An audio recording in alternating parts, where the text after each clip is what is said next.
The long anticipated Sonos headphones are here, and I've got to say, this has been the toughest review I've done so far. These headphones deliver incredible sound and come with great features, but they also have some surprising shortcomings.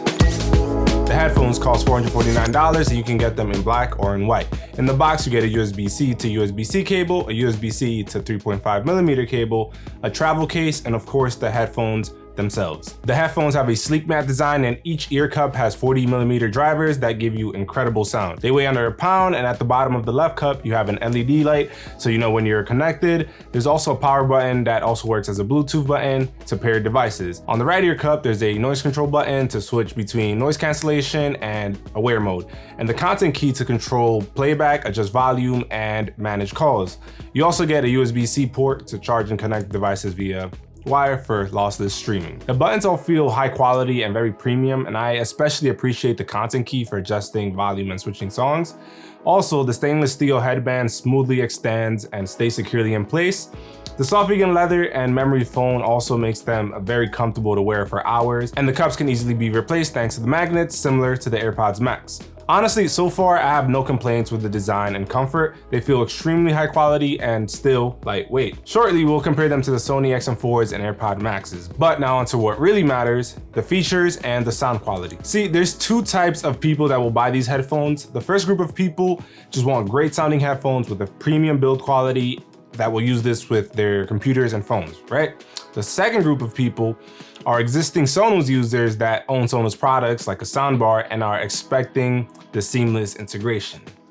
Part of the reason these headphones were so anticipated is because Sonos users have been eager to add a pair of high quality headphones that seamlessly integrate into their beloved ecosystem. But that's where things get a little bit tricky, right? First, let's go over the features that these headphones offer because they definitely deliver. Starting with the noise canceling, because I was actually shocked at how good these things are at removing background noise. They're actually so good that when I was writing the script for this video, I was at a cafe and there was this kid dragging around a metal chair with obviously metal legs, and it was making that annoying ass screech sound. So I toggled the ANC on and it was almost 100% gone. And with the music playing through the headphones, I couldn't even hear it at all. So it works very well. Transparency, or aware mode as Sonos is calling it, is also extremely good.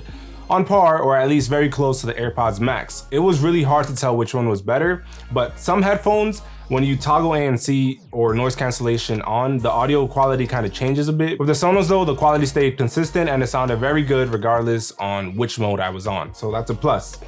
Something that I noticed, even with the noise cancellation on, voices still cut through a little bit, and it was actually not annoying, but obviously if you're in aware mode, you'd want voices to cut through because that's what it's for, you want to hear people.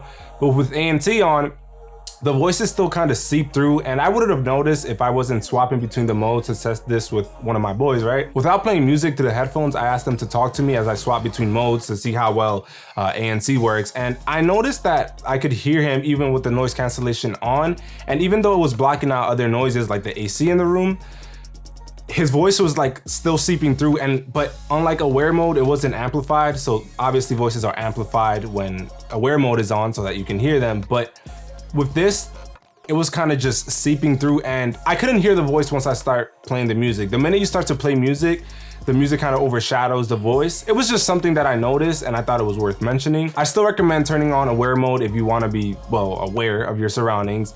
But if you're using headphones to cancel out noise in public setting and not listening to music, if someone approaches you, there's a chance you'll hear them talking to you. I want to touch on lossless audio because it's one of the features at the top of their website. They do offer Qualcomm's aptX or aptX lossless audio, but the devices that support this are so limited. There aren't many devices that actually offer this. And by the way, wireless lossless is not available on iOS whatsoever. It's just not possible, not because of Sonos, but because of Apple. In order to achieve true wireless lossless audio, you need Qualcomm's technology to be in the headphones and in the device. Apple, of course, uses their own hardware and audio codecs and not Qualcomm, so it's a hardware restriction and it's just not possible. On the other hand though, if you're an Android user, you might have the required hardware but might be limited by software. You see, one of the chips that allows for wireless lossless audio is the Snapdragon 8 Gen 3, which is in the latest and greatest Samsung S24 lineup. But Samsung doesn't allow this because they rather push their own codec, the Samsung scalable codec or something. In this case, it's a software limitation. So while it's not Sonos's fault, it still impacts the user experience entirely. Some of the phones that support aptX lossless are the Asus ROG phone and the Sony Xperia. However, if you truly do want lossless audio, you can always just use the included USB-C cable. By the way, as a Spotify user, you can't listen to lossless audio because they just don't support it. And Apple Music does, but like I said, you need to hardwire into your phone. The headphones support Dolby Atmos with dynamic head tracking, which allow you to feel surrounded by the audio from every direction. It works well, and I keep this off for music listening just because that's how I prefer to listen to music. But for watching movies, I turn it on and it does help with the immersion, and you can toggle this on or off directly in the app. The headphones do a great job with all these features while maintaining a very good battery life. Up to 30 hours, and if you're in a pinch and your headphones are dead, you can get 3 hours of battery with just 3 minutes of charging. Something to mention though is that there is no passive mode, so if the headphones do die, you can't use them with the 3.5mm port to listen to music. You can, however, use them wired with the USB-C cable because it'll charge them simultaneously along with getting lossless audio. And you can also charge them with a portable charger or to the wall and listen via Bluetooth as they're charging. But if they're dead and you don't have any means of charging them, then you can't use them. Speaking of connections, multi-point allows you to connect it to 2 devices at once and switch audio between them.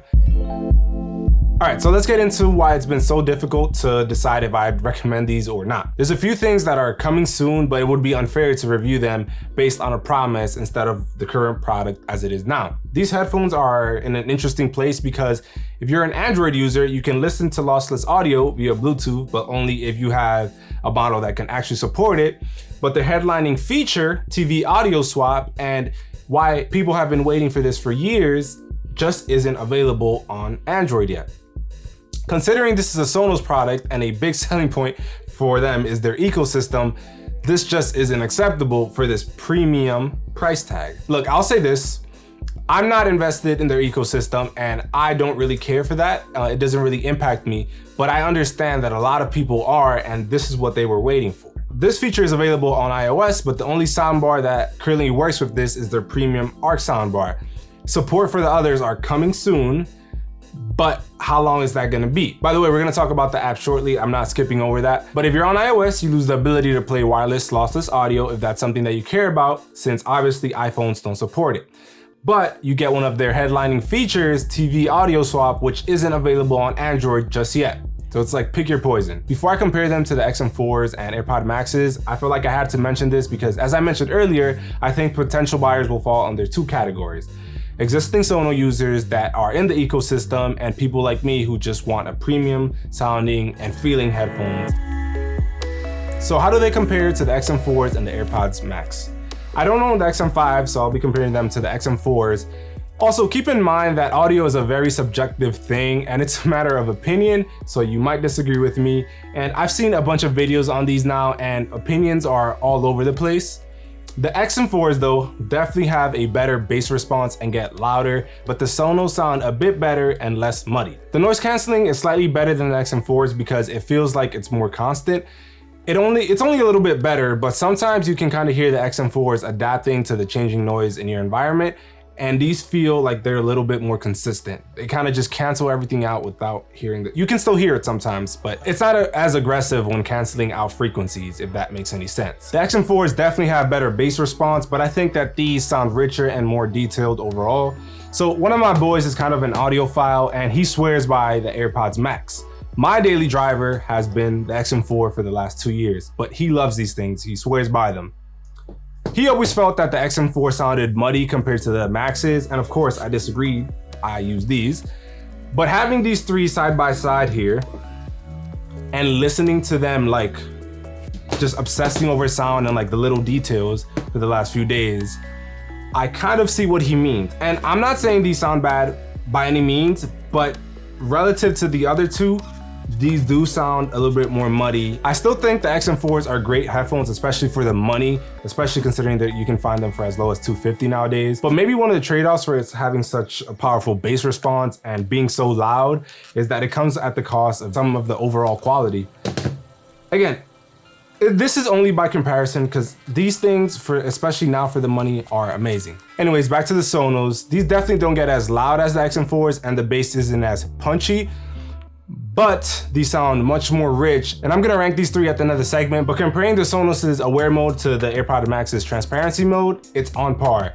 Just like the AirPod Maxes, when you're having a conversation, it's almost like you don't have headphones on at all. You can hear the person's voice and it doesn't sound robotic, it sounds very natural. It's almost like you don't have the headphones in, just like these. The noise cancellation is closer to the Maxes as well. Overall, I kind of feel like these are closer in sound to the Maxes instead of the XM4s. In terms of max volume, I'd say that the XM4s come first, the Maxes come second, and the Sonos third. In terms of bass response and low frequencies, again, XM4s, Maxes, and then Sonos.